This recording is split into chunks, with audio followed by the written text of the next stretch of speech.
டாட்டுக்கும் இங்கேருந்து இங்கே 1.5 ப்ளவுஸோட ஃபினிஷ் லைன் இருக்குல்ல, இது வந்து எக்ஸ்ட்ரா சீமுக்கான ஃபினிஷ் லைன். இதுதான் ப்ளவுஸோட எக்ஸாக்ட் சைடு ஃபினிஷு.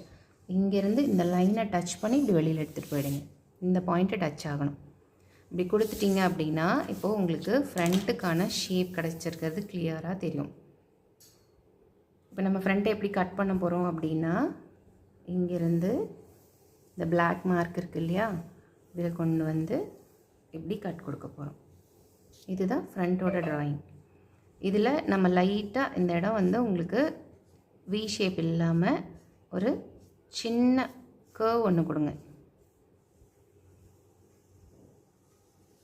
இந்த சின்ன கர்வ் ஒன்று ட்ரா பண்ணதுக்கப்புறம் இப்போ கட் பண்ணிக்கலாம். இது கட் பண்ணுறதுக்கு முன்னாடி டாட் வந்து எங்கெங்கே வரும் அப்படிங்கிறதையும் மார்க் பண்ணிடணும். இப்போ இந்த பாயிண்ட் சென்டர் ப்ளஸ் ஹாஃப் பண்ண இடத்துல இருந்து 1 இன்ச்சுக்கு